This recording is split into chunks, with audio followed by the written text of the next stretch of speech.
మీరు పడ్డ కష్టం అంటే హిందుత్వాన్ని కాపాడడానికి ఎందుకు మిమ్మల్ని ఇంతగా అభినందిస్తున్నానంటే సార్, చాలా మంది మాటలు చెప్తారు, they preach, they don't practice. ఇట్లాంటి మత గురువులు ఇట్లాంటి వాళ్ళని చాలా మందిని చూస్తున్నాం మనం.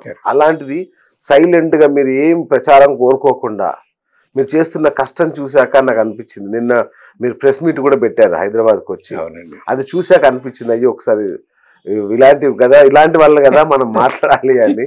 సో చెప్పండి సార్, నిన్న ఏం జరిగింది ప్రెస్ మీట్ లో, ఎందుకు సడన్ గా ప్రెస్ మీట్?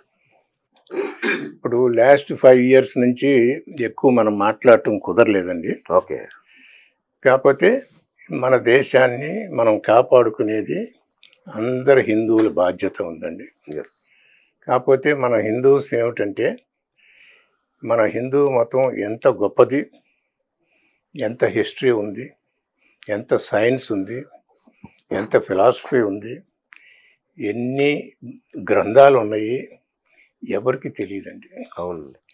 అది కనుక తెలిస్తే మనకు గూస్ బంప్స్ వస్తాయి.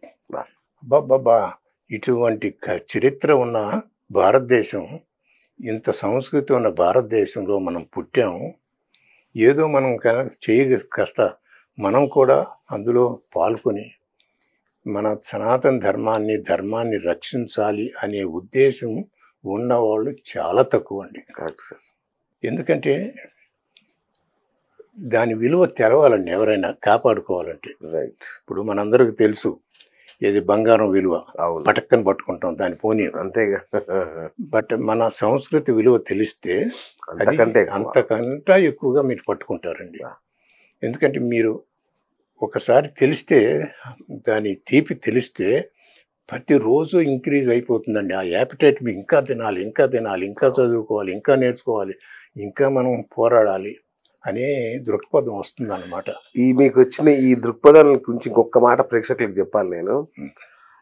సారు మామూలుగా మన గుళ్ళను చర్చిలుగా మసీదులుగా మార్చిన సంగతులు చూసాం కదా సార్. అమెరికాలో చర్చిల్ని గుళ్ళుగా మారుస్తున్నారు, చాలా రాష్ట్రాల్లో మార్చారు ఆయన.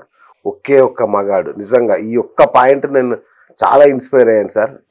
Thank you. ఇంతకంటే ఇంకా మీ గురించి గొప్పగా చెప్పలేను.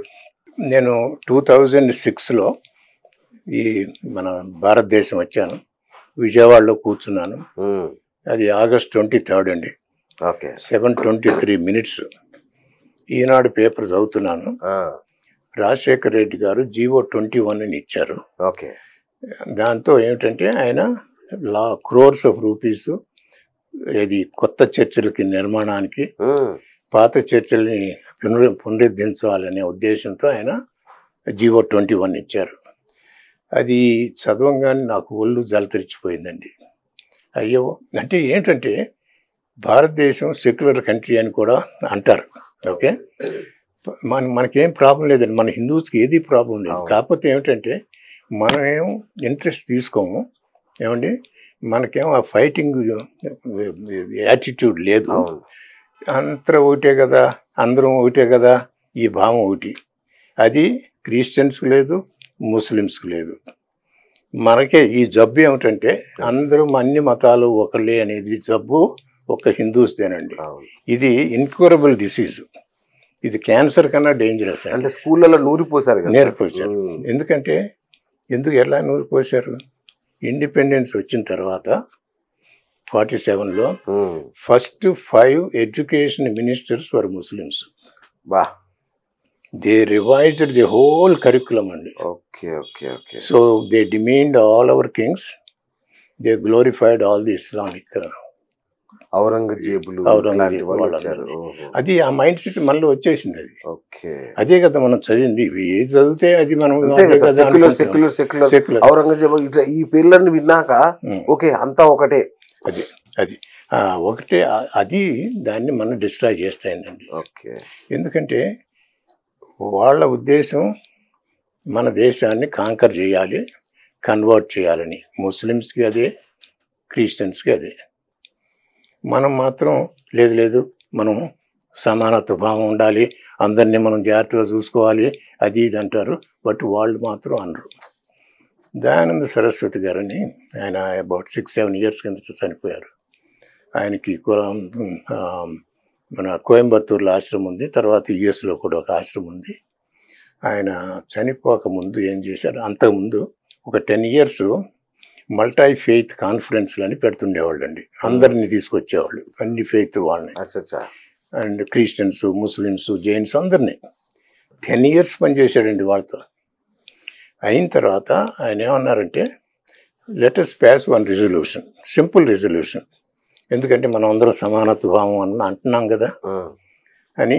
ఆయన ఏమన్నారంటే, ఇది సింపుల్ రెజల్యూషన్ ప్యాచ్ చేద్దాము, సో అందరికీ తెలిసిపోతుందని ఆయన ఏం అడిగారంటే 4 wordsేనండి, 4.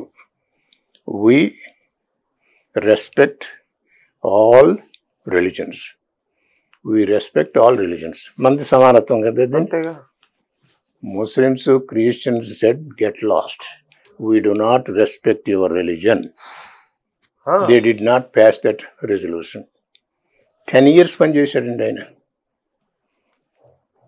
సో ఈ పిచ్చ ఏమిటంటే మన హిందూస్ది, ఈ జబ్బు పిచ్చ కూడా కాదు, ఏదన్నా అనుకోండి ఏమండి. అంటే మనకు తెలియదు, ఇది మనకు తెలీదు, తెలుసుకోవాలని అవగాహన కూడా లేదు, అవగాహన చేసుకోవాలని కూడా లేదండి.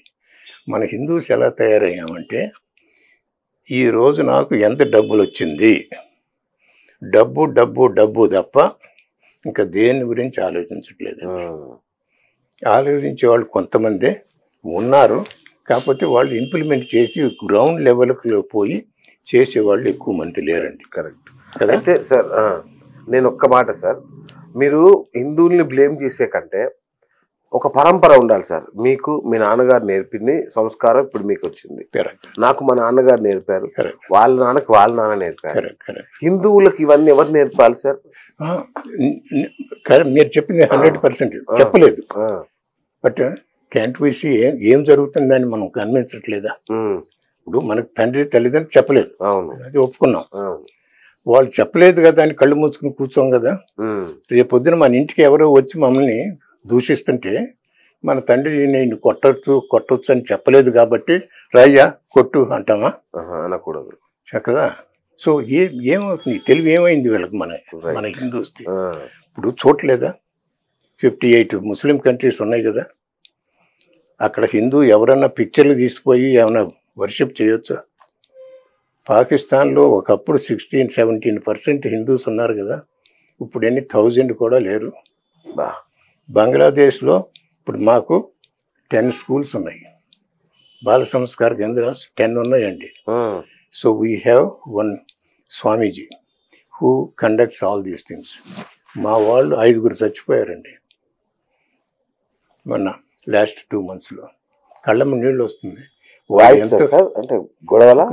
అంటే బంగ్లాదేశ్లో అసలు ఎంత జరుగుతుందంటే, మొత్తం ఇప్పుడు నువ్వు హిందూస్ని అందరినీ కోసేస్తున్నారు.